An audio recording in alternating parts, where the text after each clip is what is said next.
When a building passes the century mark, there are bound to be some ghost stories. Just ask the students at Lord Selkirk Elementary School. I'm in grade 5, and I know that she lives in the downstairs girls' bathroom in that building. We hear stuff, and stuff trips us.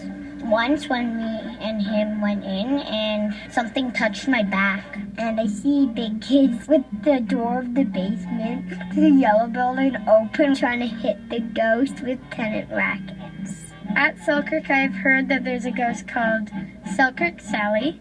She lived in a tower, and there is a robber who came and took one of the bricks out of the bottom of the tower, and the tower fell down and she died.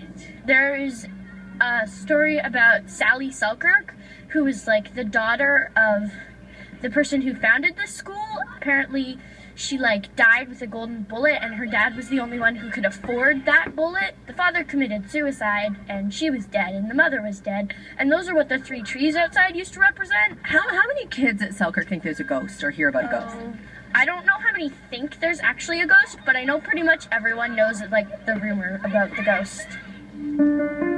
It's a rumor that dates back almost 100 years. The school was founded in 1908 with the opening of a 2-story wooden building. By 1910, the campus expanded to include a larger brick building right next door. And then everything changed. In 1918, there was a flu pandemic, and our frame building, as we call it, was shut down and used as a hospital. Principal Daryl Cavanaugh stands on the steps of the original wooden frame building. It's now painted a sunny yellow and home to several kindergarten and primary classrooms. There were apparently over 100 patients at that time, including some students, I gather, and the top floor was a men's ward, the main floor was a women's ward, and our basement was the morgue. And so, what have you heard about this idea of there being a ghost at the school? Of the 100 patients, 22 passed away, and I guess were in the morgue. And one of those students, or so the story goes, was named Sally, and she has been since then referred to as Selkirk Sally, and that she haunts the school.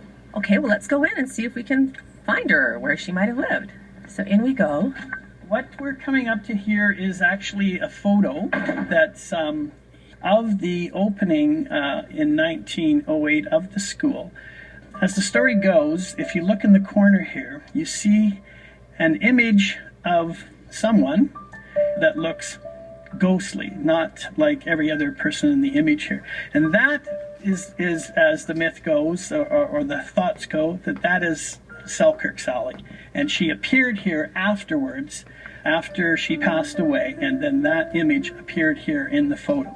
So she superimposed herself and let her presence be known? That's certainly the belief of some of our staff and students. Okay. We're going to come downstairs here. So in the basement here, which we're coming down to, so this was the morgue, but this is where kids will talk about seeing a ghost or feeling a ghost or a presence. We haven't ever had anything in my time here, which is only 3 years, of kids actually seeing or hearing something like that. But we do have staff who talk about this.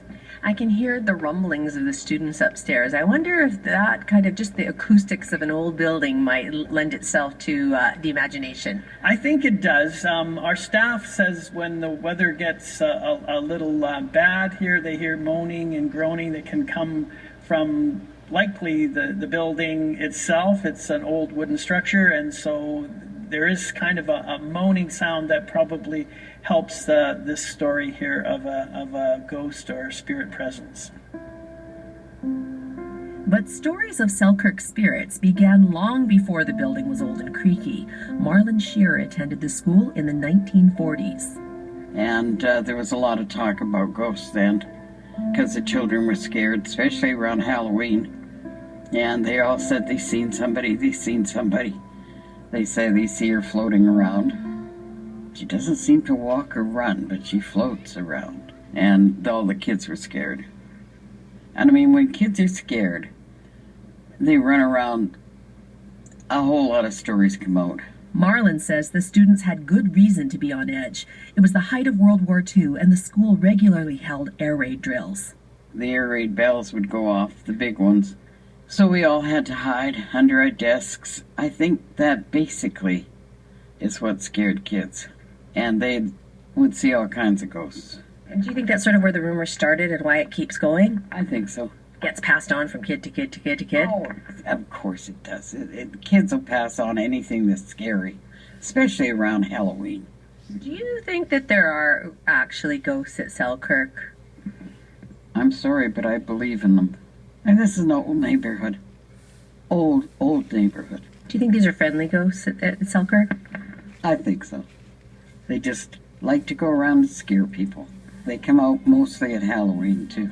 Principal Kavanaugh is not as convinced. Kids talk about it all the time. They always query, is it true, Mr. Kavanaugh? Is there a ghost that lives in the frame building in the basement? And I'd say, no, I don't think so, but that's the story. But I think it's taken in good humor by most and just as something of interest. As for the kids? Well, I'm not quite sure, but my friends think it's pretty cool. We are filming a thing for the Halloween assembly, and there's been no ghost in there, and we've been filming for like 2 months. Why do you think so many people hear about Selkirk Sally? Because it's an old myth and rumor kind of thing that people just say. It might actually be true.